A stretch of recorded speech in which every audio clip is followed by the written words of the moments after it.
ओम शांति, ओम शांति, ओम शांति। आज 4 तरीके मीठे बाबा के महावाक्य हैं। आज बाबा ने कहा, मीठे बच्चे, देह अभिमान तुम्हें बहुत दुखी करता है, इसीलिए देही अभिमानी बनो। देही अभिमानी बनने से ही पापों का बोझा खत्म होगा। मतलब बाबा ने कहा तुम प्रैक्टिस करो आत्माभिमानी बनने की, क्योंकि अगर तुम्हें देह का भान रहेगा तो पाप, कल कहा था ना कि पाप कम तो क्या होंगे, उल्टा और ही ज्यादा हो जाएंगे। तो प्रश्न है, सतयुग में साहूकारी का पद किस आधार पर प्राप्त होता है? तो आंसर है, साहूकार बनते हैं ज्ञान की धारणा के आधार पे। जिसमें जितना ज्ञान होता है उसी हिसाब से साहूकार बनते हैं। दान करेंगे। हाँ, जो जितना ज्ञान धन धारण करते हैं और दान करते हैं उतना वो साहूकार पद पाएंगे। एवर वेल्दी बनेंगे। पढ़ाई पढ़नी और पढ़ानी है, बाकी विश्व महाराजन बनने के लायक बहुत से रॉयल सर्विस करनी है। सब खामियां निकाल देनी है, पूरा आत्माभिमानी बनना है, बड़े धैर्य और गंभीरता से बाप को याद करना है। 2 शब्द कहे क्या? धैर्य और गंभीरता। ठीक है, धैर्य का मतलब ये है बहुत पेशेंस के साथ चले आप ज्ञान में। आप हड़बड़ी ना मचाएं कि क्यों नहीं हो रहा, जल्दी जल्दी करो। ठीक है, चाहे अभी किसी भी स्टेज पे पहुंचे हैं आप, लेकिन चलते रहिए, स्टॉप मत होइए। ठीक है, और चाहे थोड़ा कर रहे हैं तो वो भी थोड़ा भी आपका ऐसा हो कि जो आपको पूरे दिन चार्ज कर दे। ऐसे नहीं जैसे बाकी के लोग करते हैं फॉर्मेलिटी, कि जाप तो करते रहते हैं वो, लेकिन उनका मन एक रिंचक मात्र भी शांत नहीं होता। तो आपको ऐसा नहीं करना। तो गीत है, धीरज धर मनुआ धीरज धर, ओम शांति। ये किसने कहा? बाप ने कहा बच्चों को धीरज धरो। सारी दुनिया को नहीं कहा, भल बच्चे तो सभी हैं परंतु सब बैठे तो नहीं है। क्या कह रहे हैं? बच्चे तो सभी हैं लेकिन सब ज्ञान में नहीं है। हाँ, सब यहाँ बैठे तो नहीं है ना। बच्चे ही जानते हैं बरोबर ये दुख धाम बदली हो रहा है और सुख धाम के लिए हम पढ़ रहे हैं, वह श्रीमत पर चल रही हैं। बच्चों को धीरज भी देते हैं। वास्तव में सारी दुनिया को गुप्त धीरज मिल रहा है। हमसे जो वाइब्रेशन तुम समझते हो हम सम्मुख सुनते हैं, सब तो सुनते नहीं। वो बेहद का बाप है, बेहद का दुख हरता सुख करता। दुख हरकर सुख का रास्ता बताते हैं। तुमको सब सुख होगा, दुख का नाम नहीं हो सकता। कहाँ पर? सतयुग में। सुख की दुनिया को सतयुग और दुख की दुनिया को कलयुग कहा जाता है। यह भी बच्चे ही जानते हैं, सतयुग में संपूर्ण सुख है, सो भी 16 कला संपूर्ण। जैसे चंद्रमा भी 16 कला संपूर्ण होता है, फिर कला कम होते होते अमावस पर कितनी छोटी किनारी बच जाती है, रह जाती है, प्राय अंधियारा हो जाता है। तो 16 कला संपूर्ण तो संपूर्ण सुख भी होगा। बाबा क्या कह रहे? 16 कला संपूर्ण सुख भी होगा। होगा वो तो संपूर्ण सुखी होगा। हाँ, जो 16 कला से संपूर्ण होगा वो ऑब्वियसली है कि वो सुखी होगा। जैसे कि यहाँ पर जिसके जीवन में कलाएं, जो कलाओं से संपन्न होता है वो सुखी रहता है। जिसके अंदर कोई भी कमी होती है वो दूसरे से नहीं, वो खुद से दुखी होता है। अपनी उस कमी से।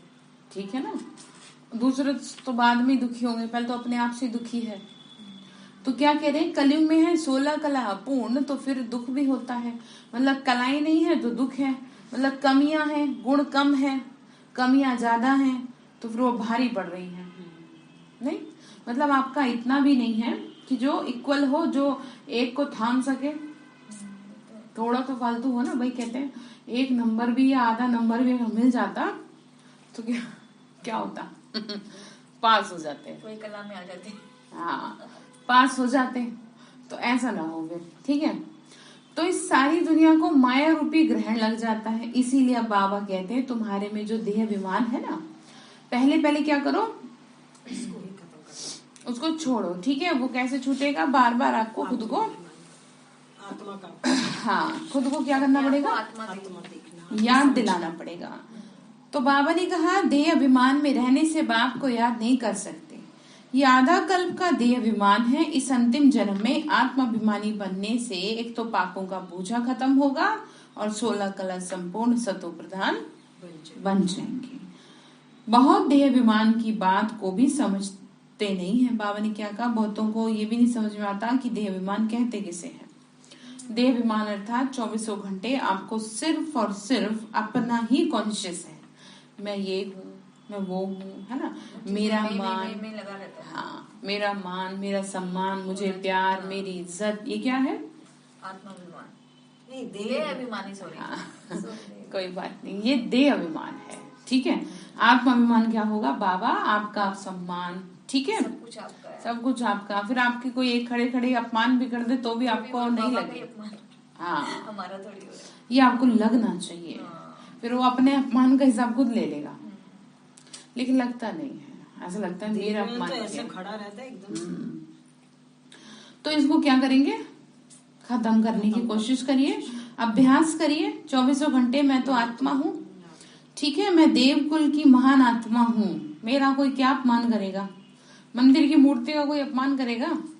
कोई भी नहीं करेगा, चाहे कोई कितनी भी बुरी दृष्टि वृत्ति या खराब कुछ हो तो भी नहीं होगा। अच्छे से आत्माभिमानी स्थिति में सब कुछ है, और थोड़ी सी सेकंड भी नहीं हुआ है कि एकदम से देह अभिमान हो जाता है। इतना जबरदस्त, यही तो मेहनत है, इससे कोई काम करना है। हाँ, अभी 2 इसी घंटे में काम इतना करना है। जबरदस्त मेरे घर में ऐसा हो गया। तो बाबा ने कहा देह अभिमान पीछे है और विकार। देह अभिमानी बनने से ये सब विकार छूटते जाएंगे, नहीं तो छूटना मुश्किल है। आत्मा का अभ्यास नहीं करेंगे तो कैसे निकलेगा कचरा, बताओ। देह अभिमान की प्रैक्टिस पक्की हो गई है तो आत्माभिमानी समझते ही नहीं, खुद को आत्मा समझते ही नहीं है। इसमें सब विकार दान में देने पड़े। क्या करो? भगवान को दान में दे दो। पहले पहले देह अभिमान को छोड़ना है, ठीक है, पहले पहले देह अभिमान को छोड़ना है। काम क्रोध आदि सब पीछे आते हैं। तुम्हारा बाप वह है, देह अभिमान के कारण लौकिक बाप को ही बाप समझते हैं। बाबा क्या बोल रहे हैं? मैं हूँ तुम्हारा पिता। तुम्हें इतना देह अभिमान है कि तुम मुझे तो कुछ समझते नहीं, और जो तुम्हारे सिर्फ निमित्त मात्र साथ है ना, उसे समझते हो। ठीक है, तो बाबा क्या कह रहे हैं? बच्चे पतित दुनिया में तो है ही सब पतित, पावन तो कोई है नहीं। एक बाप ही सबको पावन बनाए, खुशी खुशी से वापस ले जाते हैं। कैसे लेके जाएंगे? जब पावन बन जाएंगे तो अपने आप खुशी होगी। ठीक है, डर तो वहां है, दुख तो वहां है कि जब आपका हिसाब पूरा नहीं हुआ और आपको जाना पड़ेगा सजाओं से चुकतू करके। ठीक है, जितना आत्मिक स्थिति में रहते उतनी खुशी रहती है। तो अब तुम बच्चों को तो योग का चिंतन लगा हुआ है, जीते जी मरना है। देह अभिमान तोड़ना मना मरना, ठीक है। मतलब आपका अपना क्या है बताओ? आप जब तक आप अपना समझेंगे तब तक आप देह अभिमान में फंसे पड़े हैं। कैसे भी करो स्वयं को याद दिलाओ, ये बहुत बड़ा नाटक चल रहा है। सब अपना अपना क्या कर रहे हैं? पाठ बजा रहे हैं। ठीक है, तो किसको मैं अपना कहूँ फिर? और जिसको आप अपना कह रहे हैं तो आप फ्री में अपने पैर में कुल्हाड़ी मार रहे हैं, क्योंकि वो आपका अपना है नहीं। जिसे आप अपना समझ के बैठे हैं, जिस दिन उसका हिसाब पूरा होगा उस दिन क्या होगा? उस दिन वो आपके जीवन से आउट हो जाएगा। ठीक है, और फिर आप कुछ कर नहीं पाओगे। जब कोई शरीर छोड़ देगा कुछ कर सकते हैं आप? कुछ नहीं कर सकते। तो बेहतर यही है कि आप पहले से अपने रिलेशंस में बैलेंस बना लें, तो अपने आप देह अभिमान कम होता जाएगा। ठीक है, कहीं ना कहीं देह अभिमान की जड़ वो उम्मीदें भी हैं। ठीक है, तो ये पावन बनने की युक्ति बाबा ने ही समझाई थी, अब फिर से समझा रहे हैं। कल्प कल्प फिर भी समझाएंगे, दुनिया भर में और कोई भी समझा नहीं सकता। मूल बात है शिव को याद करने की। सो भी जब यहाँ आकर बीके के द्वारा सुने तभी तो वर्षा मिले। जो बाप तो बाप जरूर चाहिए जिसके द्वारा मिले। डायरेक्शन तो देंगे ना साकार के द्वारा। अब कोई तो माध्यम लेंगे ना, कैसे करें आपसे बात। ठीक है, तो इसीलिए कई माताओं बहनों को ये अनुभव होते हैं कि बाबा शिव बाबा ब्रह्मा के माध्यम से उनके सामने आके खड़े हो गए और कहा, बच्ची तू क्यों चिंता करती है। 2 दिन पहले किसी ने अपना अनुभव बताया कि जैसे बिल्कुल मेरे सामने खड़े हो गए और ऐसे मेरे कंधे को हिलाया कि तू क्यों चिंता करती है। क्योंकि कल ही मेरे को ऐसा हुआ कि ब्रह्मा बाबा खड़े हैं एकदम से, उनके पास पूरी ये शिव की पूरी लाइट ऐसे मेरे पर गिर रही है। तो बहुत अच्छा ये अनुभव है। ये अनुभव है। तो वो बहन तो चिंता में बैठी थी, तो उसकी चिंताओं के समाधान के लिए वो उतर आए। ठीक है, तो ये अगर देहाभिमान होगा तो ये भी नहीं होगा। आया तो सिर्फ 1 सेकंड 2 सेकंड के लिए दिखा, इतना ही बहुत होता होगा, उससे ज्यादा हमारी को हम ऑब्जर्व नहीं कर पाएंगे। तो बाबा क्या कह रहे हैं कि बहुत बच्चे हैं जो समझते हैं हम शिव बाबा से योग लगाएं, ब्रह्मा को छोड़ दें, परंतु शिव बाबा से सुनेंगे कैसे, ज्योति स्वरूप से कैसे सुने बताओ। तो बाबा को हमारा शरीर होने की वजह से ब्रह्मा बाबा का आधार लेना पड़ता है। ठीक है, अब किसी को सांत्वना देनी है, कैसे दे, अब ज्योति बिंदु तो समझ ही नहीं पाएंगे, अब ब्रह्मा का माध्यम लेके जाते हैं उसको सब्र देने, उसको धीरज देने। अच्छा, तुम अपने को आत्मा समझो तो याद तो करो, घर जाकर बैठो, परंतु ये जो नॉलेज मिलती है सृष्टि चक्र की, वह कैसे सुनेंगे, ये समझने बिना सिर्फ याद कैसे कर सकेंगे। ज्ञान तो इन द्वारा ही लेना पड़ेगा, फिर कभी भी ज्ञान तो मिल नहीं सकता। अभी ब्रह्मा के माध्यम से मिला, रोज रोज नई नई बातें बाप द्वारा ही मिलती हैं, बिना ब्रह्मा और ब्रह्मा कुमारियों के कैसे समझे, कौन समझाए बताओ आपको। तो बाबा ने ना आधार बनाया है आत्माओं को कि भाई यही आत्माएं मेरा मैसेज दें, और उसमें भी पवित्र आत्माओं को, हाँ, यदि हम लोग मेरे को अपना अनुभव भी, पवित्र आत्माओं को चुन लिया है ना उसने। पहले हम लोग घर में ही पढ़ रहे थे अपने आप से, मुझे कुछ नहीं आता जब तक दीदी। तो बाबा ये कह रहे हैं कि सब सीखना पड़े। बाबा कहते हैं जो घर बैठकर पुरुषार्थ करे कर्मातीत अवस्था को पाने का, तो हो सकता है मुक्ति में जाए, जीवन मुक्ति में नहीं है, जीवन मुक्ति में जा न सके। ज्ञान धन धारण कर दान करेंगे तो धनवान बनेंगे, नहीं तो एवर वेल्दी कैसे बनेंगे। मुरली का भी आधार जरूर लेना पड़े।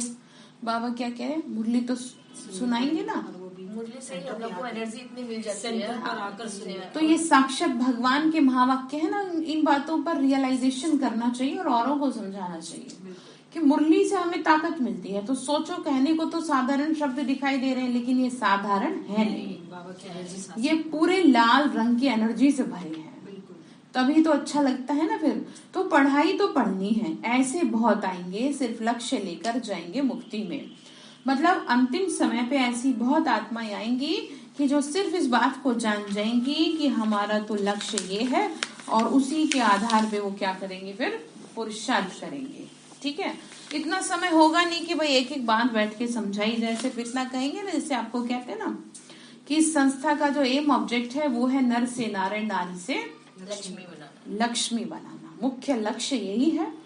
तो तुम सब मनुष्य मात्र को समझाते हो कि तुम सिर्फ बाप को याद करो तो सतो प्रधान पवित्र बन जाएंगे। फिर जब ज्ञान धन ले तब सतयुग में साहूकार बने, नहीं तो मुक्ति में जाकर फिर भक्ति मार्ग के समय आके भक्ति करेंगे, किसी का कल्याण नहीं कर सकेंगे। क्योंकि मनुष्य को देवता बनाने के लिए क्या चाहिए बताओ, भक्ति से बन जाएगा कोई देवता? ज्ञान चाहिए। हाँ, ज्ञान चाहिए, वेरी गुड। ज्ञान सुनकर फिर सुनाना भी है। अब आपने ज्ञान तो सुन लिया, तो अनेक आत्माओं के कल्याण के निमित्त बने। ठीक है, मुख से नहीं कर सकते तो मन से करें, मन से करते हैं। सबसे पहले अपने परिवार के लिए करें। ठीक है, इन सभी को बाबा आपका ज्ञान मिल जाए, ठीक है, इन सभी का कल्याण हो, इनका जीवन सुंदर बन जाए, मेरे से जुड़ी जितनी भी आत्माएं सबका कल्याण हो। कितनी आत्माएं जुड़ी होंगी देखो, आपसे पता नहीं, अगर देखा जाए दोनों तरफ से, ससुराल से भी और पियर घर से भी, पूरा एक गांव होगा। 400-500 तो है ही है। अगर उनकी भी रिश्तेदारी नातेदारी निकाले तो कहीं ना कहीं आप जुड़े तो है ही ना। तो फिर बाबा ने कहा आप ऐसा संकल्प लो, मुझसे जुड़ी जितनी आत्माएं हैं, हाँ, कि मेरे से जुड़े बच्चे को आप ये ज्ञान दे दो बाबा, इनका कल्याण कर दो। जब तक मैं जीवित हूँ कम से कम इनका तो कर दो कल्याण। दीदी मेरा तो मन है, मेरी एक बार बहू को एक बार यहाँ ले आए। संकल्प रखो, अवश्य यही संकल्प करते हैं, एक बार लाना चाहती हूँ इसको। आइए, अच्छा संकल्प है, कल्याण का है ना, पूरा होगा। तो ज्ञान सुनकर फिर सुनाना भी है। प्रदर्शनी में देखो कितना माथा मारते हैं, फिर भी किसी की बुद्धि में नहीं बैठता। आत्मा कितनी छोटी बिंदी है, हर आत्मा को अपना अपना पार्ट मिला हुआ। अब आ गई बात, अब आप परेशान हो, अब आत्मा को जिसको जितना पार्ट है वो तो वही करेगा ना। इस सत्य को स्वीकारें, इसको अंदर उतारें, जो शायद आपको उतरने में थोड़ी दिक्कत करता है वो है ना।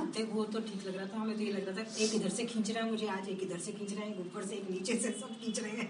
तो ये पार्ट है उनका खींचने का। अभी तो घंटी बज रही है, कभी पीछे से कोई आ रहा है, कभी आगे से कोई आ रहा है। कोई बात कोई नहीं। और था। तो बाबा ने कहा अपना अपना पार्ट उसको भी मिला हंसते हुआ हंसते है। कर लो। अरे मस्ते से तो कर रहे थे, लेकिन ये तुम अभी जान गए हो, सब मनुष्य मात्र पार्टधारी हैं, ये बना बनाया खेल है। पुरानी दुनिया का विनाश भी होना है, गाया हुआ है राम गयो रावण गयो, कोई भी जाएगा परंतु बच्चों को दुख नहीं हो सकता। तुम जानते हो ये बना बनाया ड्रामा। मतलब आपको मजबूत बना रहे हैं, आप खुद को मजबूत बना लो, चाहे कुछ भी होता रहे आपको दुख नहीं होना चाहिए, क्योंकि आप पे सीधी कृपा किसकी बरस रही है? बाबा की, शिव बाबा। ठीक है, वो गीत है ना, करुणा हम पर बरस रही है बाबा के उपकारों की। बहुत अच्छा है। ठीक है, तो उसको ध्यान रखो कि हम क्यों दुखी हो, जिसका जितना हिसाब सा हो गया पूरा, इसको बार बार ना अंदर में स्वीकार करो। अभी भी बहुत लोगों को ये बात स्वीकार्य नहीं है। अगर अभी घर में किसी की डेथ हो जाती है तो वो अपना हाल कैसा होगा वो खुद भी नहीं जानते। मजबूत बनाओ खुद को, ठीक है। सबका विनाश तो होना है, किंग क्वीन साधु संत सब मरेंगे, फिर कौन बैठ किसकी मिट्टी उठाएगा, ये तो किसका नाम वाला करने के लिए करते हैं, इसमें कोई फायदा नहीं रखा। जैसे होता है ना, किसी किसी का बहुत प्रचार प्रसार होता है, या फिर किसी आत्मा ने बहुत सुख दिया हो तो दुनिया उसकी अब वैसे उसके लिए बड़ा दुख प्रकट करती है। तो ना कोई आत्मा, ना कोई उनकी आत्मा को सुख मिलता। अच्छा, अगर ऐसे कोई करता है तो उससे सुख थोड़ी मिलता है, सुख तो उसको अगले जन्म में मिलेगा, जिस घर में जाके जन्म लेगी वो आत्मा। मनुष्य तो भक्ति मार्ग में जो कुछ भी करते हैं उस सब बेसमझी से करते हैं, ठीक है। तो अभी बाप कितना सर्विसेबल बनाते हैं, घड़ी घड़ी इन चित्रों को आकर देखना चाहिए। तो हमको बाबा पढ़ाकर क्या बना रहे, परंतु किसी की तकदीर में नहीं है तो अमल नहीं करते। बाबा बहुत कुछ समझाते हैं जिस पर अमल करना चाहिए। हाँ जी, क्या कह रहे बताओ। बाबा समझाते हैं कि जिस पे अमल करना चाहिए। बहुत कुछ, मतलब थोड़ा नहीं, बहुत कुछ समझाते हैं, ठीक है। किसी एक पे तो कर लो। बाबा का बच्चा बनकर सर्विस नहीं कर सकते, बाप तो है ही कल्याणकारी, कई बच्चे तो बहुतों का और ही अकल्याण करते रहते हैं। मतलब अच्छे भले को डुबो देते हैं, उल्टा सीधा पाठ पढ़ा देते हैं, ठीक है। तो ऐसी आत्माओं से क्या रहेंगे, दूर किनारा कर लो, सावधान। वो कोई और नहीं होगा, वो ज्ञान वाले होंगे, और बता दो एडवांस में, ठीक है। ज्ञान में चलने वालों की जब बुद्धि खराब हो जाती है ना, जब उनपे माया बैठ जाती है, तो वो ऐसे करते हैं, ठीक है। कि जो आप जो चल रहे हैं तो आपको भी कुछ ना कुछ उल्टी सीधी बातें पढ़ा देंगे, इसीलिए आपको पहले से समझाते हैं, बताते हुए, लेकिन मैं तो बोलती मेरे तो अपना मन है, हाँ। तो इसीलिए आपको क्या करना चाहिए, आपको उनसे बच के रहना चाहिए, ठीक है ना। इसके लिए एक हिंदी में कहावत है बहुत अच्छी, जिंदा खींचे जिंदे में को, मरा खींचे मरे में को। अच्छा मतलब समझ में आया? नहीं। मतलब ये है कि जो विकारों की वशीभूत है वो वहीं खींचेगा, और जो पवित्र है वो अपनी तरफ खींचेगा। आप समझ गए? जिंदा यही है कि जो जिंदा है, जिसका जीवन सुंदर है, वो आपका जीवन सुंदर बनाने की तरफ खींचेगा, और जिसका नहीं है वो आपको मरे में है तो मरा वही सोचेंगे, उसको वो मार दो। तो वही तो कह रहे हैं। तो इसलिए इस बात का ध्यान रखना चाहिए, डूबा हुआ डुबाएगा ही। वो मैंने कितना मोटा एग्जाम्पल दिया, अगर कोई सक्सेसफुल बिजनेसमैन है वो कभी भी आपको ये नहीं कहेगा कि बिजनेस ना करो, और जो बिजनेस में हार गया, जिसका बिजनेस में लॉस हो गया, वो कहेगा अरे नहीं बिल्कुल मत करना, नहीं तो तुम्हारा सब बर्बाद हो जाएगा। जो विकारों से हारा हो कहेगा नहीं कोई फायदा, तो आगे समझ लो बात, मेहनत कितनी भी, ठीक है। तो मतलब वो उनकी भी गलती नहीं है, क्योंकि ये ज्ञान बहुत बड़ा कंपटीशन वाले है। बोलते हैं सर्विस अच्छी है, सर्विस वाले बोलते हैं बिजनेस बहुत तो बिजनेस का तो मैंने आपको एग्जांपल दिया, असली बात तो विकारों की है, ठीक है। तो आपको ये बात ध्यान रखनी है, आपको कोई कुछ भी कहता है तो फालतू की बातें एक कान से सुन के निकाल सकते हैं। आपको ये पता होना चाहिए ना आप सही डायरेक्शन पे चल रहे हो। आपको दूसरे को सर्टिफिकेट नहीं देना, कोई कितना ही बोलो ना, अपने अंदर आपको किसी को सर्टिफिकेट देने की जरूरत क्या है, आपको उससे सर्टिफिकेट देना है, ठीक है। आपको ये पता है जहां मैं जा रही हूँ वो सही है, जो मैं सुन रही हूँ वो सही है, जिन लोगों से मैं जुड़ी हूँ वो सही है। बाकी तीसरा कौन क्या कह रहा है मुझे उससे कोई मतलब नहीं। हमारे साथ ठीक हुआ है। था, मोनिका दीदी ने बचा लिया, किसी महाराज जी ने ऐसे शब्द बोल दिए थे तो हाँ। दीदी को लगा कि अनु जो है कहीं पीछे ना हो जाए, तो हाँ वही कह रही हूँ, बहुत डुबोने वाले मिलेंगे आपको, क्योंकि वो खुद तो ज्ञान में चल नहीं सके तो कहेंगे अरे नहीं नहीं छोड़ो बेकार है सब। सही बात है बिल्कुल। ठीक है। इसीलिए ऐसी आत्माएं, इसके एक बात और बता दूं, अगर कोई कुछ कहता भी आपको तो सबसे पहले आके हमें इन्फॉर्म करेंगे, क्योंकि हमें पता है ना कौन कैसा है, आपको नहीं समझ में आएगा, ठीक है। इसीलिए तुरंत जो रेस्पॉन्सिबल टीचर बहन होती है उसको पूरी बात बतानी चाहिए, बजाय किसी भाई बहन के, ठीक है। तो वही बात ध्यान रखना, मरा कीजिए मरे में को, जिंदा कीजिए जिंदे को, ठीक है। तो ध्यान रखना। तो क्या कहते हैं कि बाबा ने, तो ये बाबा ने बात की इसलिए मैंने आपको समझा दिया कि अकल्याण करते रहते हैं, मतलब और दूसरों का नुकसान करेंगे। जिनकी कुछ भावना भी होती है यहाँ के लिए, उसको भी उड़ा देते हैं। तो ऐसे ऐसे विक्रम भी करते हैं, ठीक है। पता सता कुछ होता नहीं है, कुछ का कुछ पढ़ा देंगे औरों को, अरे वहां तो ये होता है, ठीक है। तो क्या करेंगे, ध्यान रखेंगे ना, कैसी भी बात है आके इन्फॉर्म करेंगे। तो ये है ना कि देखो चढ़ती कला है, तो माया तो गिराने के लिए बैठी है, पर आप खुद समझदार हैं, आप बहुत बुद्धिमान हैं, आपके अंदर भगवान ने बहुत समझ दी है। आपको ये समझ में आना चाहिए कि क्या सही है और क्या गलत है। भूतों की प्रवेशता होती है ना, इसीलिए गायन भी है, सदगुरु का निंदक ठहर ना पाए। तो वही बात आ गई, आप भगवान की बदनामी के निमित्त बन रहे हैं, तो आपको कहाँ जगह मिलेगी ये बताओ। तो इस बात को दुनिया में लोगों ने साधुओं से जोड़ दिया, जबकि ऐसा कुछ नहीं होता। जैसे सपोज आपके द्वारे कोई मांगने आया है और आपने नहीं दिया, तो वो कहते हैं अगर श्राप दे दिया तो आपका बुरा होगा, ऐसा कुछ नहीं होता। समझ रहे, इस बात को ध्यान रखना हमेशा, क्योंकि वास्तव में सदगुरु भगवान है, मनुष्य नहीं है, ठीक है। हम अगर उसकी निंदा कराएंगे, उसका अपमान करेंगे, तब नहीं हमें कहीं जगह मिलेगी। बाकी साधु महात्माओं का ऐसा कुछ नहीं है, उनका तो कोई अपना अस्तित्व ही नहीं है, क्योंकि वो सही डायरेक्शन पे कितना चल रहे हैं ये ना तो आप जानते ना हम जानते, वो जानता है। और श्राप देने के लिए भी ना ताकत होनी चाहिए। अब ऐसे कुछ चलता हुआ आदमी आपको श्राप दे दे, क्या वो लग जाएगा आपको श्राप?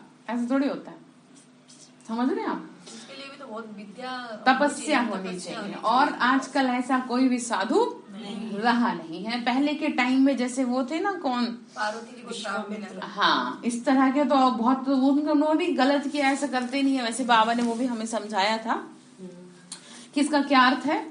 तो मतलब क्रोध किया तो समझो तुम्हारी ताकत खत्म। अब उन्होंने जो श्राप दिया ना, उस श्राप के जरिए उन्होंने अपनी सारी तपस्या को 1 मिनट में नष्ट कर दिया। हाँ हाँ, देखो डेफिनेटली बात कितनी अच्छी बात है। तो इसका मतलब अभी, हाँ, अभी अंदर में कमी है। तो ऐसा नहीं होता कि अगर कोई साधु महात्मा को आप कुछ ना दो तो आपको कोई श्राप दे दे, आपके साथ कुछ गलत हो, ऐसा कुछ भी नहीं होता। इस बात को दिमाग से निकाल। किसी को अच्छा नहीं बोलना तो आप कुछ बुरा भी ना बोले, हाथ जोड़ ले बस, ठीक है, इतना कर ले, वही ठीक है। हम ना कुछ कहते ना हम कुछ सुनते। तो इसमें बाबा ने कहा सदगुरु का निंदक ठहर ना पाए। इसमें बाप दादा दोनों आ जाते हैं, मतलब शिव बाबा और ब्रह्मा बाबा। हाँ, निराकार को तो कोई कुछ कर ना सके, अब ज्योति स्वरूप का कोई क्या करेगा। तो मैं तो कहती हूँ भाई आपको समस्या है इन बातों से, तो भगवान से जाके करें, बहसबाजी जो भी करनी आपको वहीं पे करें, डिस्कस हमसे ना करें, क्योंकि हमारा ज्ञान नहीं है ये उसका ज्ञान है कि जो इन आंखों से तो दिखेगा है नहीं आपको। अगर आपको चाहिए उससे सारे जवाब, तो पहले अपना योग करिए सही, इतनी अपने अंदर ताकत भर लीजिए कि वो आपको दिखने तो लगे थोड़ा बहुत, कि आपकी बातचीत तो हो, और वो किसी के बस की है नहीं कि जो उसे देख पाए और उससे कुछ सवाल कर पाए उल्टे सीधे, ठीक है। अनुभव तो वो एक अलग चीज है, वो लोग नहीं कर सकेंगे ना, तो पता ही नहीं होगा तो कुछ भी। अनुभव वो करेगा कि जिसकी भगवान के प्रति भावना होगी, ठीक है, उसे भगवान अनुभव कराता है। जो बहुत सच्चे दिल से प्यार करता है, उससे भावना रखता है, और जिसे उसकी बातों से समस्या है उसे अनुभव कराएगा क्या? आप ये सोचो कि कई लोग कितनी तपस्या करते हैं, कहते हैं भाई हमें दर्शन दो दर्शन दो, कितने सालों, तो पार्वती जी का ले लो एग्जाम्पल, कितने सालों, वो तो कितनी अच्छी थी दिखाते हैं, तपस्या करने के बावजूद मुश्किल से कोई हल्की सी, जैसे आपने कहा मुझे 1 सेकंड के लिए दिखा, तो आपका सोचो कोई पुण्य कर्म कह लो या कुछ भगवान को अच्छा लगा होगा, तो इस वजह से आपको क्या हो गया, दिख गया 1 सेकंड के लिए भी। तो ये ना बहुत बड़ी तपस्या है। ये साधु महात्मा ऋषि मुनि गुरु गोसाई पुजारी सबसे ऊपर की है, टॉप लेवल की है, जिसके बारे में लोग सोच भी नहीं सकते। हम वहां पे अपना कदम रखते हैं। हमारा पहला कदम वहां से शुरू होता है कि मैं कौन हूँ, आत्मा हूँ। और लोग दूर दूर तक इस फीलिंग से बहुत दूर है। नहीं, जानना एक अलग बात है, फीलिंग से भी दूर है। हम तो 24 घंटे इस फीलिंग में रहने की कोशिश में हैं। सोचो, एक दूसरे को आत्मा ही समझ देख रहे हैं, कोशिश तो कर रहे हैं हम, हाँ, लेकिन जो बाकी के लोग हैं इस फीलिंग से कोसों दूर हैं, वो जानते ही नहीं क्या है ये सारी चीजें। ठीक है, तो आप हुए ना महान, तो समझ में आ रही बात। तो बाबा ने क्या कहा कि भूतों की प्रवेशता हो जाती है तो सदगुरु का निंदक ठहर ना पाए। बाबा ने कहा यह तो भक्त मार्ग में यानी भक्ति मार्ग में कह देते थे भगवान ही दुख देते हैं, सो भी अज्ञान के कारण ऐसे समझते थे। अब तो बच्चे जानते हैं अज्ञानवश कितना बाप का तिरस्कार करते हैं। मतलब आपको पता कुछ है नहीं भगवान के बारे में, उल्टा भगवान का आप क्या कर रहे हैं, तिरस्कार कर रहे हैं। जैसे कई लोग ऐसे हैं कि जो बिल्कुल पूजा पाठ नहीं करते, कहीं सर नहीं झुकाते, लेकिन वो कुछ गलत भी नहीं कहते। जैसे कि बात करूं मैं फॉरेन कंट्रीज की, वहां पे लोगों के मन में भगवान के प्रति रिंचक मात्र भी भावना नहीं होती, तो वो ये भी नहीं कहते कि भगवान कण कण में है, भगवान ही गलत कर रहा है, जितने भी गलत काम हो रहे हैं भगवान ही कर रहा है, सब वही करवा रहा है। तो कम से कम वो ऐसा भी नहीं करते, तो तिरस्कार ना करें। तो ऐसा कोई नहीं जो तमो प्रधान को सतो प्रधान बनाए और ही उल्टी मत दे देते हैं। साधु महात्मा के पास जाओगे, वो आपको अपने तक सीमित रखेंगे, गले में लॉकेट दे देंगे, भभूत दे देंगे कि भैया इसका अपने पास ही रखना, ठीक है। लेकिन यहाँ पे तो ऐसा कुछ नहीं होता। यहाँ तो आपको क्या कहते हैं, ये ज्ञान सुनो और आगे फॉरवर्ड करो। ज्ञान वही होगा सत्य जिसे सबको दिया जाएगा। कुछ पर्सनल चीजें ही होती हैं जो किसी को नहीं बताई जाती। अब आप यहीं पे समझ लो, समझ रहे हैं, अब यहीं पे समझ लो कि यहाँ पे सत्य ज्ञान है जो पूरी दुनिया में इसको बताया जा रहा है। और अगर किसी साधु के पास जाओ, किसी सन्यासी के पास जाओ, तो वो आपको कभी भी ये सलाह नहीं देगा कि जो मैंने आपको ये ज्ञान दिया है कि आप इसे दूसरे को बताएं। तो अब बात समझ में आ गई। तो वो कुछ ना कुछ ऐसा मंत्र देते हैं जिससे कि वो आप उनसे जुड़े रहें, वो अपने हिप्नोटाइज कर लेते हैं। हाँ, आप उनसे जुड़े रहे, है ना। हिप्नोटाइज भी तो नहीं कह सकती मैं, लेकिन कुछ ऐसे मंत्र देते हैं जिससे कि वो भावना नहीं चाहते हैं फिर। हाँ वही तो पता नहीं देखो क्या करते हैं, लेकिन इतना तो मुझे पता है, हाँ इतना तो मुझे पता है कि इस तरह से होती हैं चीजें। तो तब कहते हैं, बाबा ने कहा कितना मूंझ जाते हैं मनुष्य। तब कहते हैं ब्रह्मा के तन में परमात्मा कैसे आ सकता है, फिर किसके तन में आए, कृष्ण के तन में आए, तो फिर ब्रह्मा कुमार कुमारियां कैसे बने, वह तो फिर देवी कुमार कुमारियां बन जाए। और जबकि शास्त्रों में ये दिखाया है ब्रह्मा के द्वारा ब्राह्मण मुख से निकले, ब्रह्मा के। अब वो ब्राह्मण कहाँ से आएंगे अगर ब्रह्मा का माध्यम नहीं लेंगे तो। इस बात को आप ऐसे जोड़ सकते हैं, ब्राह्मण तो जरूर चाहिए ना, ब्राह्मणों के बिना बाबा कुछ ना कर सके, इसीलिए इनका चित्र तो जरूर देना पड़े। ये ब्रह्मा भी ब्राह्मण है, प्रजापिता ब्रह्मा तो चाहिए भारत में। दिन प्रतिदिन ब्रह्मा का साक्षात्कार घर बैठे बहुतों को होता रहता है। हाँ भी ना, देखो कैसे जवाब मिल गया। तो वृद्धि होती जाएगी, बाबा ने कहा और वृद्धि होगी। जिनका पाठ होगा वे तो फिर वह बहुत भागेंगे। बहुत लोग समझते हैं भगवान कोई रूप में होगा जरूर, लोग आज भी इस इंतजार में है कि भगवान किसी न किसी रूप में तो दिखेगा, आएगा, वो उतरेगा, ठीक है। पूरा ज्ञान ना होने की वजह से अभी भी परेशान है। तो जो सच्चे दिल से पुकारते हैं वो इस ज्ञान के माध्यम से जुड़ रहे हैं। तो बाबा कह रहे हैं ब्राह्मणों का धर्म जरूर चाहिए, वह है ऊंचे ते ऊंचा। प्रजापिता ब्रह्मा तो बहुत ऊंचा है, उनको कहेंगे नेक्स्ट गॉड। सूक्ष्म वतन में दूसरा कोई है नहीं, ब्रह्मा द्वारा स्थापना होगी बस। जीओडी गॉड में जी जो है, जी मतलब जनरेट करने वाला। अब किसी से पूछो भाई क्या जनरेट करेंगे, तो उनको समझाओ कि एक दुनिया थी जिसको स्वर्ग कहते हैं, उसको जनरेट करने के लिए भगवान ने ब्रह्मा को क्रिएट किया, ठीक है। क्या कहा, स्वर्ग की स्थापना के लिए ब्रह्मा जी को, हाँ ठीक है, ब्रह्मा द्वारा क्या करें, स्थापना करेंगे। किसी के को तो माध्यम बनाना पड़ेगा ना। तो बाबा क्या कह रहे हैं कि ब्रह्मा फिर देवता बन जाते हैं। 84 जन्मों के बाद फिर ब्रह्मा बन जाते हैं। ब्रह्मा सरस्वती सो फिर लक्ष्मी नारायण बनते हैं। ज्ञान ज्ञानेश्वरी फिर राज राजेश्वरी बनती है। ब्रह्मा सो विष्णु, विष्णु सो ब्रह्मा कैसे बने, ये बड़ी फर्स्ट क्लास पॉइंट है। इस पर अच्छी तरह समझा सकते हो, ये ज्ञान एक बाप द्वारा मिलता है। प्रदर्शनी में अच्छी तरह समझाओ कि तुम ब्रह्मा पर मूंझते क्यों हो, मतलब क्यों आप इस बात से कंफ्यूज होते हैं कि ये कौन है। ठीक है, शास्त्रों का रेफरेंस देके समझा सकते हैं। शास्त्रों में बहुत जगह वर्णित है ये बात कि मैं बूढ़े तन में प्रवेश करता हूँ, मुझे कोटों में कोई में भी कोई पहचान पाएगा। तो यही है वो बूढ़ा तन, जिसके तन का भगवान ने क्या लिया, आधार लिया। इतने सब ब्राह्मण ब्राह्मणियां हैं। पहले जब कोई ब्राह्मण बने तभी विष्णुपुरी के मालिक देवता बने। ब्रह्मा का दिन, ब्रह्मा की रात मशहूर है। अभी है रात, रात अर्थात द्वापर कलयुग, ठीक है, और दिन अर्थात सतयुग त्रेता। ऐसे ऐसे चित्रों के सामने बैठ प्रैक्टिस करो। जिसको सर्विस करनी है उसको सर्विस के सिवाय कोई विचार आएगा नहीं। सर्विस पर एकदम भागते रहेंगे, बुद्धि में ज्ञान टपकता हुआ अच्छी रीति झोली भरी हुई होगी, तभी तो उछल आएगी। मतलब ज्ञान आपकी बुद्धि में बैठा होगा तभी तो आप सेवा कर पाएंगे और आपको खुशी होगी। तब ज्ञान किस लिए लेते हैं, लेना है तो दान करना है, ठीक है। दान नहीं करते तो आप समान नहीं बना सकते, तो ब्राह्मण ही क्या ठहरा।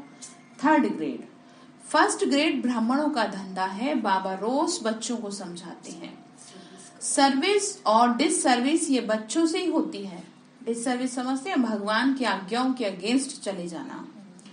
अगर सर्विस नहीं कर सकते तो डिससर्विस जरूर करते होंगे, मतलब भगवान की सेवा नहीं कर रहे आप तो जरूर आप माया के वशीभूत होके कुछ ना कुछ काम उल्टा जरूर करेंगे, क्योंकि वो आपको पता नहीं चलेगा। आपको क्यों इतना ज्ञान योग से जोड़ा जाता है कि आपसे गलती से भी कोई गलती ना हो जाए, समझ रहे आप, गलती से भी आपको इससे कोई पाप ना हो जाए, इसीलिए आपको इतना फोर्सफुली मुरली में समझाया जाता है। इसीलिए बीच बीच में योग के प्रोग्राम रखे जाते हैं, इसीलिए बीच बीच में आपका चार्ट देखा जाता है कि आए दिन दुनिया का माहौल इतना खराब हो रहा है, आपके ऊपर क्या ना हो जाए, माया की असर न हो जाए, प्रवेशता न हो जाए और आपसे कुछ गलतियां ना हो जाए। तो इसका मतलब आप ज्ञान नहीं सुना पा रहे तो आप कुछ ना कुछ तो कर रहे हैं फिर, ठीक है। और अगर नहीं कर रहे तो अपना चार्ट देना चाहिए कि जी नहीं, हम कुछ गलत नहीं कर रहे, हम सही चल रहे हैं, बताना चाहिए, ठीक है। अच्छे बच्चे कहाँ भी जाएंगे तो सर्विस जरूर करेंगे। जब ज्ञान कंप्लीट हो जाएगा तो अनन्य बच्चों से भूल नहीं होंगी, तभी माला के दाने बनेंगे। मुख्य है 8 दाने। इम्तिहान भी बहुत भारी है, ठीक है। बड़े इम्तिहान में हमेशा थोड़े पास होते हैं, क्योंकि गवर्नमेंट को फिर नौकरी देनी पड़ती है। बाबा को भी विश्व का मालिक बनाना पड़े, इसीलिए थोड़े ही पास होते हैं। हर चीज आपके कंट्रोल में होगी, ये धरती, आकाश, हवा, पानी, सब कुछ ऐसी थोड़ी हो जाएगा। मालिक बना रहे आपको, तो प्रजा तो लाखों की हो जाती है। इसीलिए बाबा पूछते हैं महाराजा बनेंगे या प्रजा में साहूकार बनेंगे। कैसे बनेंगे महाराजा, बताओ, मेहनत तो करो थोड़ी थोड़ी, ठीक है। 25 दिसंबर से करेंगे ना मेहनत, 18 दिसंबर से 18 जनवरी तक का ना। 25 से बोला था, 18 से बोला था। अच्छा वो 25 से बोला था। नहीं, आप बता दो, मुझे ध्यान नहीं, शायद लिखा था, देख के बताना। हाँ, देखना पड़ेगा, बाद में देख लेना, ठीक है। तो तपस्या करेंगे ना। देखो, ये तपस्या आपकी दवाई है। जैसे शरीर को चलाने के लिए आपको टॉनिक देते हैं ना, भैया उम्र हो रही है, अब थोड़ा ताकत की चीजें खाओ। अभी तक तो चला लिया शरीर, अभी से भी तो ताकत चाहिए। जैसा बाहर माहौल क्रिएट हो रहा है ना, उसमें जीने के लिए आपको ताकत चाहिए, और ताकत का एकमात्र उपाय है तपस्या, ठीक है। और ये तपस्या कोई आपको ये नहीं कि आपको यहाँ पे ऐसे बिठा रहे हैं, आपको यहाँ पे है ना चलते फिरते तो करनी है, लेकिन ये है कि थोड़ी देर तो बैठ के करना है ना। कोई आपको ऐसे थोड़ी बिठा दिए कि यहीं बैठे रहो बस। आधा 1 घंटा किसके पास नहीं होता, आधा 1 घंटा तो आप अपना यूं ही बर्बाद कर देते हैं। अगर सड़क पे 4 लोग भी आपके जानने वाले मिल गए तो 1 घंटा बर्बाद नहीं होगा। अगर आप सब्जी भी लेने निकले हो तो 1 घंटा कब निकल जाएगा आपको पता चलेगा इस बात का। और वो सब्जी आपको कहीं और से नहीं लेके आनी थी, बगल में ही था सब्जी वाला, वहीं से बात करने में आपने क्या कर लिया। तो क्या 1 घंटा आप बैठ नहीं सकते भगवान के आगे, इसलिए कि मैं खुद करूंगी। ठीक है, देखा है ना कि जो वॉक करते हैं वो बीमार लोग नहीं करते, वो सही लोग करते हैं। और सही लोग क्यों करते हैं बताओ जी? क्योंकि वो सही रहे। कभी बीमार आदमी को देखा पार्क में वॉक करते हुए? इससे पहले की कोई परेशानी आए, ठीक है, योग करके अपने आप को। तो हमको क्या करना है? हमको अपने आप को, हमें ये नहीं कि हमें कोई दुख है इसलिए हमें करना है, अपने आप को फिट रखने के लिए। एग्जैक्टली ये है बात। हम एकदम तन से भी और मन से भी फिट रहना चाहते हैं, इसीलिए हम मेडिटेशन करते हैं। ठीक है, आपसे कोई पूछे क्या है, बोलना कि मैं मेडिटेशन इसलिए करती हूँ कि मुझे क्या लगता है ना, मुझे उससे बहुत रिलैक्स मिलता है और मेरे ना फेस पे ग्लो आता है। तो वो दूसरा कहेगा अच्छा ऐसा भी होता है फिर ऐसे बोलेंगे तो फिर आप उन्हें समझाना, तो फिर आपसे कोई तीसरा सवाल करेगा नहीं कि ये तो ठीक है, मतलब अगर ऐसा होता है कि ग्लो भी आता है, मन भी अच्छा के लिए कोई बोलता नहीं है क्योंकि सबको पता है। हाँ। मेडिटेशन के लिए सवाल नहीं, जैसे अगर आपसे पूछ ले 1 घंटे से कहाँ थी, अभी 1 घंटे की बात कर रहे थे ना हम तपस्या की, 1 महीने के लिए अभी हमने बात करी है तो उसकी बात कर रहे हैं। ठीक है, वो 1 घंटे में कहाँ रह जाती हूँ? अपना पार्लर में जाती हूँ, बाबा करता है श्रृंगार, हाँ, रूहानी ठीक है, श्रृंगार करता है बाबा। देखना फिर बाबा ने मैं आपसे गारंटी लेती हूँ, अगर आप 1 घंटा भी, वैसे हमने 2 घंटे का टारगेट लिया है, ठीक है, बाकी देखते हैं जैसे बाबा करवाएगा। नेचुरल ब्यूटी बना देगा। तो आपको बैठना ही है, किसी को अगर 2 नहीं होगा तो 1 घंटा तो कैसे भी करके वो 1 तक बैठेगा ही, और फिर उसके बाद देखना 1 महीने बाद आपका रंग ढंग कैसा होता है। ठीक है, तो करेंगे तैयारी अभी इसकी, तो थोड़ा दिन और करते हैं, फ्री छोड़ रहे हैं आपको, फ्री तो नहीं पर और काम देंगे दूसरा, नहीं तो फिर माया फिर से क्या कर देगी, आपसे कुछ ना कुछ गड़बड़ करवा देगी। ठीक है, हाँ तो मैं देखो अब आपके साथ घर में जा नहीं सकती, घर में तो पूरा माया भी हम ना नहीं कर पाए तो हाँ कर तो पाए। हाँ, मुझे तो दे दो। सही बात कही है इन्होंने, एकदम अच्छी बात कही है। तो क्या करना है, हाँ होमवर्क देंगे आपको, एक अच्छा होमवर्क देना है, चलो अच्छा किया। तो क्या कह रहे हैं, बड़े इम्तिहान की बात कर रहे थे कि थोड़े ही पास होते हैं। बाबा ने कहा महाराजा बनना है या प्रजा में जाना है, बताओ, या गरीब बनेंगे? बोलो क्या बनेंगे? महाराजा। महाराजा के पास तो दास दासियां बहुत होती हैं, अब आपके कहाँ है दासियां? मेड तो ढूंढते रहते हो, दासी नहीं ढूंढी रहती है, करती रहती है रोज हर दूसरे दिन। दासी कौन होगी आपकी? मनसा सेवा कर रहे हैं ना, इतनी आ जाएगी। बहुत अच्छी बात है, मैं तो मनसा सेवा करती हूँ। बहुत अच्छा। ठीक है, दासी से मतलब ये है कि ज्ञान का दान करते रहो बस। ठीक है, महाराजाओं के पास दास दासियां तो बहुत होती है, अब आपके लेवल की तो तपस्या कोई कर ना पाए, थोड़ी बहुत भी अगर कर ले, हो सकता है जो आपके घर में आ रही है काम करने वाली वही ज्ञान में आ जाए और वही आपकी सत्युग में क्या बन जाए। मैं तो आने वाले को ये भी हो देती सकता हूँ, जितने मेरे वर्क है सबको देती हूँ ये वाला ज्ञान। चलो अच्छी बात है, तो आप सही कर रहे हो, है ना। तो फिर क्या कहा, दास दासियां तो बहुत होती हैं जो फिर दहेज में भी देते हैं। पहले होता था ना, पुरुषार्थ का अच्छा पद पाना चाहिए। आपको टारगेट ये रखना है कि मुझे ना अब तक मैंने अपने को राजा बना के रखा, घर में हर चीज से मैं भरपूर रही, आगे भी मैं भरपूर ही रहूंगी। ठीक है, ये नहीं कि मैं परेशान रहूं इन लोगों के चक्कर में, मैं अपनी भी क्या करूंगी, तैयार करूं ना अपनी प्रजा। ठीक है, ऐसा होशियार बनना चाहिए जो सब कोई बुलावे। अक्सर करके कईयों को बुलाते हैं, ये तो जानते हो ना, बाकी जिनमें लक्षण नहीं है उनको कोई बुलाता ही नहीं है। ठीक है, परंतु ये खुद थोड़े ही जानते हैं कि हम 3rd क्लास हैं। कितनी अच्छी बात है ये भी, तो खुद को पता नहीं चलता है, ये दूसरे ही बता सकते हैं कि आप किस ट्रैक पे चल रहे हैं, आपके अंदर कितनी कमियां हैं। इसीलिए क्या करना चाहिए, एक नियम बनाओ घर में, आप एक दूसरे से पूछो कि भाई आपको क्या लगता है मेरे में क्या क्या कमी है। थोड़ा हिम्मत रखना, मैं तो हिम्मत समझ रहे कि जब वो बताने बैठेंगे तब आपके अंदर ये सुनने की क्या होनी चाहिए, कैपेसिटी होनी चाहिए। मैंने दीदी पूरा चार्ट बनाया, इसको बिठा के बच्चों को मुझे बताओ एक्चुअली मैंने क्या कमियां। Very good. तो क्या कहा, कोई तो सर्विसेबल है, जहां तहां सर्विस पर भागते हैं, नौकरी का भी ख्याल नहीं कर सर्विस पर भागते हैं। कोई तो नौकरी नहीं करते तो भी सर्विस नहीं करते, शौक ही नहीं है, तकदीर में नहीं है या ग्रहचारी है। सर्विस तो बहुत है, मेहनत भी लगती है, थक भी जाते हैं, समझाते समझाते गला भी घुट जाता है, मतलब मुंह सूख जाता है। ऐसे तो थर्ड क्लास वालों का भी गला घुट जाता है, इसका मतलब ये नहीं कि उन्होंने बहुत अच्छी सर्विस की है। मतलब बाबा ना पूरा खंगोल रहा है, कहते ना जैसे खंगाल दो कपड़े को पानी में से, ऐसे कर रहा है बाबा। बिल्कुल कचरा नहीं रहना चाहिए। तो क्या समझा रहे हैं कि देखो आपको शौक रखना चाहिए, किसका?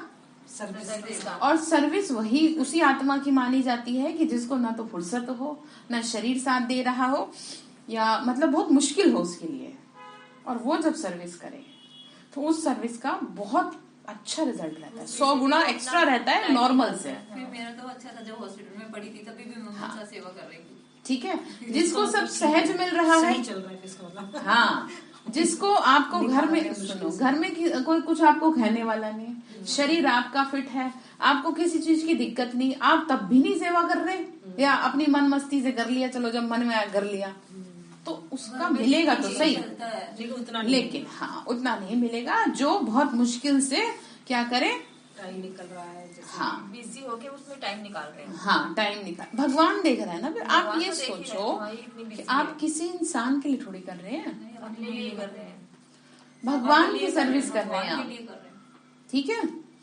तो क्या सोचा फिर, करेंगे सर्विस, ठीक है, कैसे भी करके सेवा, हर कोई अपनी अपनी सेवा बांध लो, ठीक है, कि मेरी ये सेवा, मेरी आप ये दे दो सेवा। दीदी आप भी बात। हाँ चलो सोचेंगे इस बारे में, ठीक है।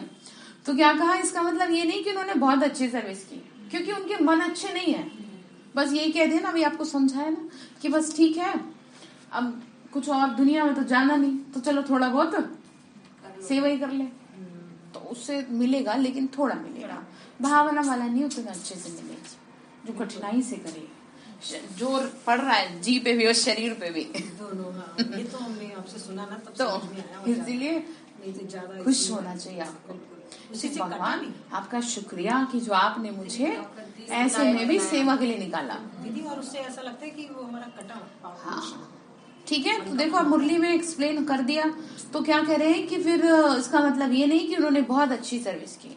बाबा जानते हैं रॉयल सर्विस करने वाले कौन है, परंतु कईयों में खामियां भी रहती हैं, नाम रूप में फंसते रहते हैं, फिर शिक्षा देके सुधार आ जाता है। नाम रूप में कभी नहीं फंसना चाहिए, आत्म अभिमानी तुमको बनना है। आत्मा छोटी बिंदी है, बाप भी बिंदी है, अपने को छोटी बिंदी समझ बाबा को याद करना बहुत मेहनत है। मोटे हिसाब से तो कह देते हैं हम शिव बाबा आपको बहुत याद करते हैं, परंतु एक्यूरेट बुद्धि में याद रहनी चाहिए। जैसे आपने कहा कि हम बाबा बाबा तो करते रहते हैं, अब वो बाबा कितना अंदर गया, 100 बार कहने के बाद आपका 2 बार अंदर गया या गया ही नहीं, वो है बात, ठीक है। तो बड़ा धैर्य व गंभीरता से याद करना होता है, शोर नहीं मचाना होता। तो अपना चुपचाप अंदर याद होता है। आपकी गंभीरता से मतलब ये है कि आपको उसका रिजल्ट नजर आए। आपने अगर 10 मिनट भी योग किया है ना, तो वो 10 मिनट आपको इतना एनर्जी दे दे कि जब आप अगले दिन आओ तो आप बहुत ठीक रहो। कम से कम 4-5 घंटे तो आपका चले, इतना भी ना हाँ, चले। एकदम हल्का रहता, मतलब रिजल्ट है ना। हाँ, तो इस रीति कोई मुश्किल याद करते हैं, इसमें बहुत मेहनत है। अच्छा, तो क्या करेंगे फिर, गंभीरता से याद करेंगे दिल से। सर्विस के लिए ठीक है। हाँ, सर्विस भी अच्छा। मीठे मीठे सिटी लदे बच्चों प्रति माता पिता बाप दादा का याद प्यार और गुड मॉर्निंग। रूहानी बाप की रूहानी बच्चों को नमस्ते। हम रूहानी बच्चों की रूहानी माता पिता बाप दादा को नमस्ते नमस्ते बाबा नमस्ते। शुक्रिया बाबा, शुक्रिया बाबा, शुक्रिया। धारणा के लिए मुख्य सार है अपनी झोली ज्ञान रत्नों से भरपूर कर दान करना है, इसी धंधे में बिजी रहे फर्स्ट क्लास ब्राह्मण बनना है, ठीक है। खाना पीना समेटना ये तो सारे जीवन की उधेड़ बुन है, इससे ऊपर उठो। जीवन वो कहलाता है जो दूसरों के लिए जिया जाए, जीवन वो नहीं है जो अपने लिए जिया जाए। अपने सुखों का त्याग करके ईश्वरीय सेवा में अपना जीवन लगाना, इससे बड़ी और कोई बात हो नहीं सकती दुनिया में, क्योंकि हर इंसान अपना सुख ढूंढता है, समझ रहे हैं? हर किसी को अपना ही सुख चाहिए, और अगर आप अपना सुख छोड़ के भगवान के लिए करते हैं तो वो आपको उसका कई गुना देगा, वो व्यर्थ नहीं जाएगा। ठीक है, तो कल्याणकारी बाप के बच्चे हैं, इसीलिए सबका कल्याण करना, किसी की भावना को तोड़ना, उल्टी मत देना, ये अकल्याण का कर्तव्य कभी नहीं करना। मतलब कोई अच्छा भला ज्ञान में अभी चला भी नहीं है, चलने की सोच रहे हैं, आपने पहले से क्या कर दिया, उसको डिसर्विस कर दिया, डिमोटिवेट कर दिया। आपको नहीं चलना ज्ञान में, मत चलो, दूसरे को तो नहीं गिराओ, इसका तो बहुत बड़ा पाप है। ठीक है, तो ऐसी आत्माओं से क्या रहेंगे, सावधान रहें। भगवान के अलावा, ज्ञान योग के अलावा अगर आपसे कोई तीसरी बात करे तो किनारा कर लो।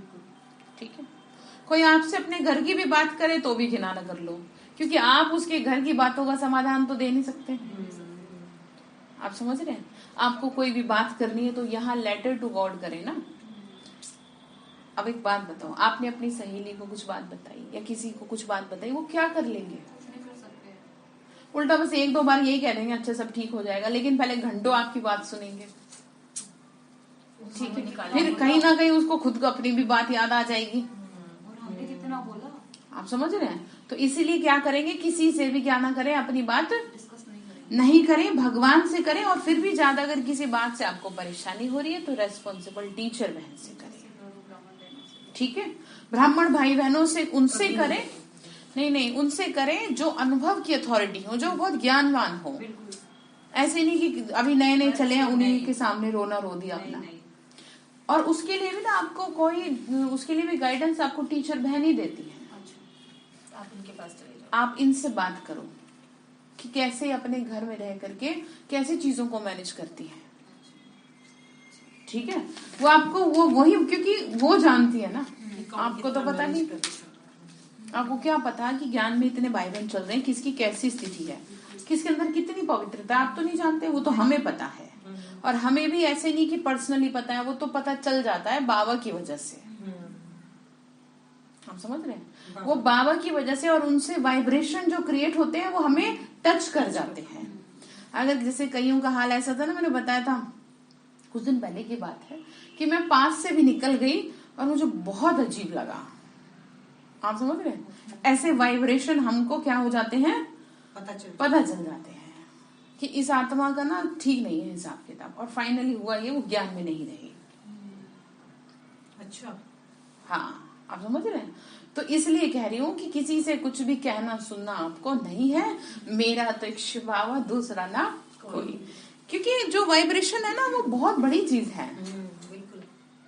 अब इनको ना छोटा हल्के में ना ले इन चीजों को, ये उसी से तो दुनिया बन रही है। अब ये, अब देखो, अब चारों तरफ डर के वाइब्रेशन है, दुख के वाइब्रेशन है ना। और अब यहाँ पे बैठे, यहाँ कैसे वाइब्रेशन है, गुड फील होता है, तो आगे ना मिलती है एकदम। तो अब हो गया, फर्क समझ में आ गया आपको। तो ऐसे ही हर इंसान से वाइब्रेशन क्रिएट हो रहे हैं 24 घंटे। और अगर किसी के खराब वाइब्रेशन होंगे, जो सोच रहा गलत है, वो हमें पता चल जाते हैं। और उससे हम आइडिया लगा लेते हैं कि इस आत्मा की जो मन की स्थिति है वो ठीक है, नहीं है, क्या है या ठीक नहीं है। कितनी बार किसी का फेस एकदम बता देता है। फेस भी बता देता है, लेकिन जो असली पता चलता है ना, जो समय जो चल रहा है ना उस अकॉर्डिंग, जो नहीं तो क्या कहा, ये अकल्याण का कर्तव्य कभी नहीं करना। ठीक है, तो ऐसी आत्मा से क्या करेंगे, किनारा कर लेंगे। किसी को बुरी लगे या अच्छा लगे, भली लगे, नहीं, युक्ति से कर दो। युक्ति से भी कई बार आप नहीं कर सकते ना। कई लोग आपको पकड़ पकड़ के खींचेंगे। इतना उलझा देते हैं। एक तो बहनों का ऐसे बताए कि वो मेरे को कहती है नहीं मेरे साथ चलो, मेरे साथ चलो, मेरे साथ चलो। अब उसे समझाए कि ऐसा है, आप उसे साफ मना करो कि भैया मैं तुम्हारे साथ नहीं चल सकते। फिर चाहे तुम्हें अच्छा लगे, तो उस दिन से आज का दिन है, उसने उसे फिर कहा ही नहीं। फिर वही बात याद आ गई, जिंदा खींचे जिंदे में को, और मरा खींचे मरे में को। मतलब जो खुद मरा अंदर, मतलब खुद विकारों की वशीभूत है, वो से बाकियों को भी लपेट लेगा अपने में, विकारों में लपेट लेगा पूरा। बिल्कुल। ठीक है, तो इसलिए ध्यान रखना। तो वरदान दिया बाबा ने, आत्मिक उन्नति के साधन द्वारा सर्व परिस्थितियों पर विजय प्राप्त करने वाले अकाल मूर्त भव। क्या कहा, आ गई कोई बात? आत्मिक उन्नति। अब इन सब बातों से आपकी आत्मा की उन्नति होगी, इसको ताकत मिलेगी, इसको टॉनिक मिलेगा, इसमें एनर्जी रहेगी, तो हर परिस्थिति पे आप जीत पालोगे। दोबारा से बोल रहे हैं, आत्मिक उन्नति के साधन द्वारा सर्व परिस्थितियों पर विजय प्राप्त करने वाले अकाल मूर्त भव। जैसे शरीर निर्वाह के लिए अनेक साधन अपनाते हो, ऐसे आत्मिक उन्नति के साधन भी अपनाओ, जैसे करते रहते हैं ना बीच बीच में। इसके लिए सदा अकाल मूर्त स्थिति में स्थित होने का अभ्यास करो। जो स्वयं को अकाल मूर्त आत्मा समझकर चलते हैं, वो अकाले मृत्यु से, अकाल से, सर्व समस्याओं से बच जाते हैं। मैं कौन हूँ? अकाल मूर्त आत्मा हूँ। मेरा को कभी काल नहीं खा सकता। अकाल मतलब होता है अकाले मृत्यु, ठीक है? हाँ, और अकाले मृत्यु तभी होती है, अचानक मृत्यु तभी होती है जब आपके ऊपर पापों का बोझा बहुत होता है।